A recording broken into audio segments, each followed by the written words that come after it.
和老公结婚5年，女儿已经3岁了。结果只是听到白月光回国的消息，她就义无反顾地抛下正在发烧的女儿和我。小孩发烧又不会烧死，忍一忍吧。即将离开的时候，她冷淡至极地吐出这么一句话，我对她彻底死心了。亲情长相守，真情在人间。大家好，我是秋兰，欢迎观看《真情人间》。你说了要送女儿去医院的，她都已经发烧到38度了，你现在走了，女儿怎么办？看着已经穿好衣服，拿着伞准备离开的老公贺书和，我忍不住出声说道。哪知道听见这句话，老公正在穿鞋的动作也没有丝毫的停止，反而在一切都收拾好以后，忽然转过头，用恶劣的脸色看着我。小孩发烧又不会烧死，忍一忍吧。说完这句话以后，他直接毫不犹豫的就转身离开了房子，伴随着房门声在整个空旷的房子里回荡起来。我抱着孩子的手臂忍不住收紧，直到情绪已经到了崩溃的边缘，我这才把脸埋在孩子的胸膛里，小声地抽泣了起来。5年前，他的白月光送唯一出国，而他也在那天找上了我家。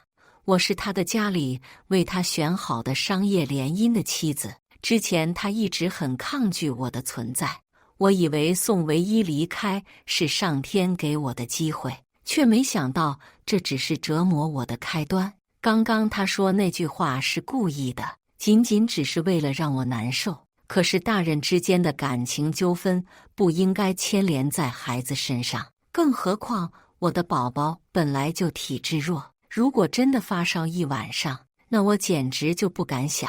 眼看着家里面已经没有了退烧药，我只能在各大打车软件疯狂加价，希望可以找到一辆车。但是现在外面早已经因为大暴雨，部分地方都停止了运行。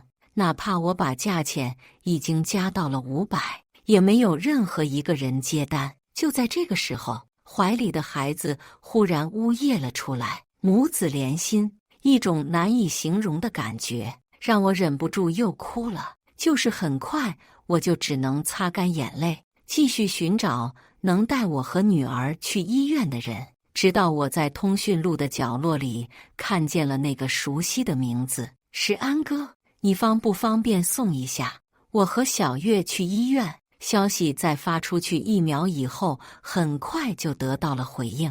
地址这2个字给了我莫大的安全感，我立刻把脸上的眼泪全部擦干，给宋世安发去了定位。看着那边说10分钟之内就能到的消息，我终于松了一口气，也赶紧起来给女儿穿上了衣服。在临走的时候，我看着空无一物的家里，贺书和最近几天已经把家里的伞全部拿走了。刚刚他手上那把是家里唯一的伞。听着外面不绝于耳的雨声，他从来没想过要给我和女儿留一条生活。伴随着房门被关上，我立刻抱着女儿坐上了电梯。这个时候不是伤春悲秋的时候，我必须先把女儿送去医院，确保小月的安全。只是在电梯运行的过程中，我还是忍不住想起了从前。我认识贺书和的时间其实很早，只不过他不知道我认识他。上学的时候惊鸿一眼，我就看上了他，所以在后面家里提出要和他商业联姻的时候，我没有拒绝。只是那个时候我并不知道他已经爱上了和他一起长大的宋唯一。我知道商业联姻不掺杂感情，但是我不愿意做人家的小三。想起来从前我们3个人苦苦挣扎的事情，内心忍不住又是一种酸楚。直到手机有电话铃声响起，我抱着孩子走出了大楼。米粒大小的雨坚硬的不像话，一点又一点的瞬间就打湿了我的衣服。车子距离我仅仅只有1点的距离，但在上车的时候，我的头发和衣服还是都湿透了。刚一上车，车上的冷气就让我忍不住打了一个寒战。他呢，坐在驾驶座的宋世安忽然出声问道。听见他的话，我沉默着，不知道该作何回答。前面的人忽然轻笑了一声，就是这个笑声让我觉得是嘲笑。毕竟贺书和去见的人是他的亲妹妹，而现在除了他之外，也没有人能帮我。你挑选人的眼光真的很差。唯一都回来3天了，他才从别人那里得到了消息，现在又抛下自己的家人，孬种。宋世安一张冷静的脸上满是不屑的神情。我是表情复杂地点了点头，他说的都是实话。在此之前，哪怕贺书合作得很过分，因为家里的原因，我也没想过要跟他离婚。但是现在我动摇了。车子很快就到了医院，小月被安排在病房里面打针，她很快就沉沉地睡了过去，而我则是坐在病床面前，满脸疲惫。宋世安把我叫了出来，我们2个面对面站在楼梯前，一时之间气氛有些尴尬。当初没选我，现在你后悔了吗？听见他这句话，我觉得更尴尬。其实商业联姻的对象不只有贺书和，还有宋世安，只不过那个时候我执着的追求，年少时候惊鸿一瞥的人，只觉得那才是我的终生幸福，所以在这样的一个雨天，毫不犹豫地拒绝了他。再加上他是宋唯一的哥哥，在拒绝他的时候，我还说了很多难听的话。此时想起来，只觉得脸上红彤彤的，有些难以抬头。就在我想着该怎么道歉的时候，面前的那双腿忽然往前走了一步，紧接着我的身边就充斥了一种极其好闻的书香味。宋世安长臂一揽，我整个人就被他抱在了怀里。突如其来的动作让我愣在了原地，过了很久才知道，抬头去看他，他还是往常那副清冷淡漠的样子，唯独耳朵红得厉害，出卖了他的真实想法。在这个时候，一股难过又复杂的情绪涌上心头。我忽然很好奇，你为什么会来？你不应该恨我吗？听到我这句话，抱着我的手臂更加用力了。我忽然觉得有些窒息，而面前的人却浑然不觉，反而把下巴放在了我的头顶，丝毫不顾已经被雨水打湿的头发可能很脏。许妍妍，爱我，求你。宋世安的声音沙哑至极，里面仿佛蕴含着众多的感情一样，让我一时之间愣在了原地。隔着那一层薄薄的布料，我仿佛都已经感受到了他身上炽热的温度。不行，以后我们不要见面了，我要去看小月了。在即将沉迷的抬起手的时候，我终于想起了自己已经结婚并且有孩子的事实。哪怕现在我已经对贺书和失望至极，但是我绝对不能做出背叛这段婚姻的事情。慌张地说完这句话以后，我立刻转身离开了楼梯，像是生怕身后的人追上来把我吃了一样。不知道是不是因为听了我的话，宋世安居然就真的听话的没有在孩子住院期间继续出现在我的面前。那2天我总是觉得有些精神恍惚，不经意间抬头的时候总是期待着视线里可以出现那个人。直到小宝终于可以出院了，我这才把脑子里复杂的东西全部都甩出去，带着孩子回了家。几天没有回来，房子里还是像我走的时候一样冷清到没有一丝人烟。看来贺书和这几天在外面没有回来。我叹了口气，把孩子抱进了房间里，就开始收拾起了房子。就在我正在拖地的时候，手机忽然跳出了一条消息，这个人我并不认识。点开以后，发现消息只是一张照片，朦胧暧昧的紫色灯光下，我结婚证上的老公贺书和虔诚地捧着一个女生的脸，两个人并没有除了这个举动之外任何过火的行动。但在看见那个照片的那一秒，我就彻底地下定了决心，我要离婚。结婚这5年来，他从来没有用这种眼神看过我，反而经常是嘲讽的、恶意的，仿佛我是什么十恶不赦的人一样。但是逼走宋唯一的人不是我，也不是我主动提出的结婚。哪怕现在他说他喜欢住高层，我抛弃别墅跟着他住在这个房子里。他说家里不喜欢有保姆，我自己一个人打扫这200多平的房子，简直硬生生把自己活成了一个全能的保姆一样。在他眼里，或许我本身就和保姆没什么区别。猛地把手上的拖把扔了出去，我忽然觉得全身疲惫地坐在了沙发上，自己一个人发了一会儿呆，我才拿起了手机给贺书和发去了一条消息。10分钟以后，他怒气冲冲地打开门，刚一进来就把手上的外套扔在了我的身上。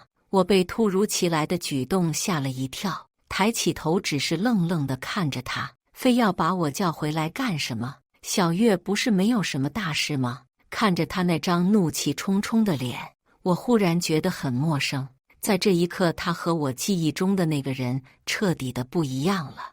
我打开手机，把那张照片调出来，放在他的面前，用一种极其平静的眼神看着他。只是不知道是因为我的神情，还是因为我手中的那张照片，原本就怒气冲冲的贺书和忽然在我没反应过来的情况下，把我的手机抽了出去，之后猛地摔在了地板上。一声剧烈的响声以后，我的手机屏幕碎裂地躺在地板上，看起来彻底不能用了。有意思吗？他一脸嘲讽地看着我。说实话，在叫他回来的时候，我有想过和他好好谈谈，但是他现在的态度和情绪让我真的没办法和他好好说话。一直卑微的人是会烦的，更何况我本来就不欠他什么。从沙发上站了起来，我尽量平视地看着他，把我们2个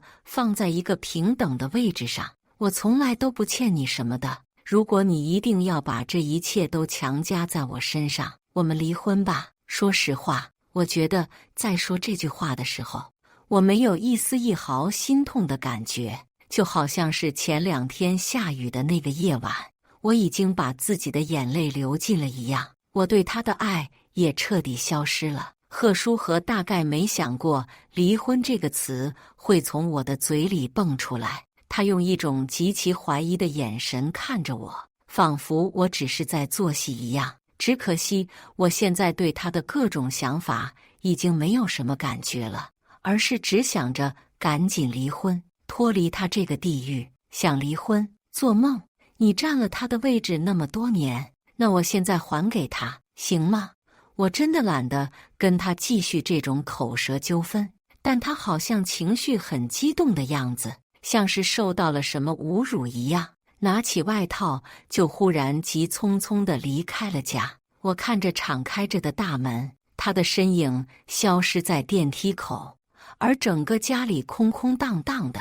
我又一次被他抛弃了，一种明明知道但是又忍不住难受的感觉，让我蜷缩起了双腿，尽量把自己放在沙发角落的位置，希望能获得一点安全感。直到房门口再次传来了有人走路的声音，我下意识地抬头看过去，才发现是宋世安。他怎么来了？这种想法才刚冒出头，宋世安就已经伸着他那一双大长腿走到了我的面前。你真的要跟他离婚吗？我不知道他是在外面偷听了，还是从贺书和口中听到了这件事情。木木地点了点头。宋世安脸上忽然露出难以形容的兴奋感。我帮你推荐律师，帮你找证据，帮你离婚，好不好？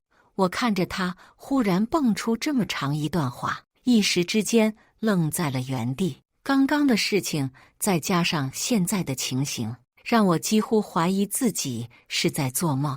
于是抬起手想轻轻地扇自己一巴掌，结果手才刚抬起来，宋世安忽然伸出了他的手，拿住了我的手腕，之后在我不可思议的眼神下，用难以抗拒的力量让我把手放在了他的脸上。我想帮你，手上像是碰到了一块炽热的岩浆一样，让我忍不住有些退缩，但他却把手拿得更紧了，死死的不让我松开。我忽然觉得有些口干舌燥，视线下意识地放在别的地方。为什么？你为什么想要这么做？说实话，我现在真的不明白他到底是怎么想的了。明明他应该因为我的拒绝而变得怨恨，应该和我划清界限，再也不来往才对。在我脑子里胡思乱想的时候，宋世安忽然又拿起了我的另外一只手，放在了他的另一个脸颊上。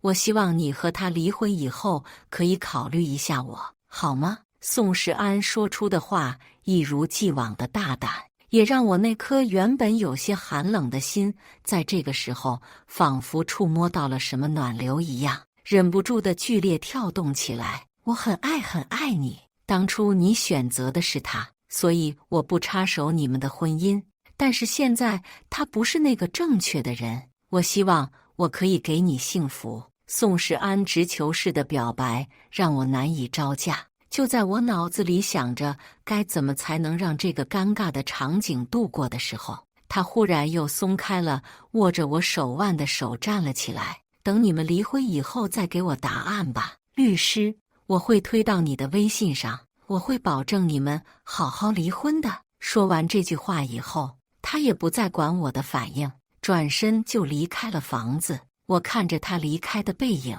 忽然觉得他像是跑路一样，双腿都不知道该怎么走路一样僵硬，低下头，手指上的余温昭示着刚刚到底发生了什么，也让我忍不住感觉脸颊发烫。就在我有些回味的时候，小月忽然走到了我的面前，眨巴着一双大眼睛，一脸好奇地看着我。那是我的新爸爸吗？女儿的这句话让我瞬间从刚刚的情绪里面抽身出来。我现如今还没有从这个婚姻里出来，说新的婚姻实在是太早了，没有明确的回答。我把女儿抱进了怀里，轻轻地拍打着她的后背。说实话，我也不知道我到底想要什么。当天晚上，我就加了那个律师，商讨我们离婚的事情。因为结婚太匆忙，我和贺书和并没有婚前财产公证，他的资产是我的好几倍。毕竟我只是家里面不能继承家产的二女儿，哪怕家里确实有钱，我也继承不到太多，所以名下只有几百万的现金和几套房子。贺书和看不上这点钱，而我也不需要他的钱。清算财产其实很容易，唯一不容易的是该怎么样让他才能同意离婚。就在我和律师已经商讨出一份离婚协议出来以后，宋世安忽然猛地给我发了一个文件。我抱着好奇的心理打开以后，才发现那是好几十张照片，照片的主人公无一例外是贺书和，而照片中的另外一个主角则是各种方面都很像宋唯一的女人。说实话，这是我第一次知道我的老公在外面养了这么多小三，而且这些照片有的很正常，但是某些就没那么正常了。如果照片不够的话，还有视频，他会同意离婚的。我看着宋世安发来的斩钉截铁的消息，忍不住感觉有些后背发凉。明明之前我结婚的时候，宋家还只是一个普普通通的企业，现如今居然连这种东西手上都有不少，看来也是发达起来了。把那个文件直接转发给贺书和，没2分钟他就给我回了一堆消息，而我只是约他晚上回家吃饭。这次他回来的很快，也只是半个小时他就到了。那些东西你是从哪里得来的？有没有发给别人？刚一到家，他就用这种充满质问的语气问道。我装作一脸无辜的抬起头看着他，最终还是没忍住，冷了脸。说实话，在没有得知他出轨之前，我还是觉得他起码人品还行。现如今却发现他根本就是一个人渣，和我离婚，要不然我就把这些东西发到网上。听到我这句，贺叔和剩下的质问和怒火顿时就卡在了喉咙处，说也不是，不说也不是，而我现在根本就没心情去考虑他是怎么想的。一根烂黄瓜对我来说还不至于。贺书和，这些年我到底欠不欠你心里清楚，别用这种东西让我恶心，我不好过，你也别想好过。说实话，我现在觉得我有些魔怔了，满脑子都纠结于我到底欠不欠他这件事情。实际上我真的不欠，但是他总是用各种话来提起这件事情，就让我觉得很难受。时间长了，难免有应激反应。贺书和在听到我刚刚的话以后，就沉默着不肯继续说话，只是就那样平静地看着。这是他惯用的手段，冷暴力。更准确一点说，往常我们发生剧烈争吵的时候，总是我歇斯底里地证明我自己没错，但他就用这种平静到几乎淡漠的眼神看着我，让我开始怀疑自己，忍不住低头认错。可惜，如果说这个招之前百试百灵，那现在就完全没有作用了。我现在不吃这一套了，我给你1分钟的时间，1分钟以后，如果你还是不同意，我就把这些东西发到网上。既然他这么对我，那我也这么对他。或许是发现我这次终于和以前不一样了，贺书和在看着倒计时消失的瞬间，终于点了头。说实话，那个时候其实我已经紧张的心里冒汗了，但是这么多年和他斗智斗勇的经验让我没有丝毫的露怯。1个月以后，我成功的拿到了离婚证，也从他的那个大平层里搬了出去。我带着女儿去了婚前我父母给我买的小公寓里，2室1厅的房子虽然小，但是很温馨，而且我还找了一个保姆，每天负责照顾小月。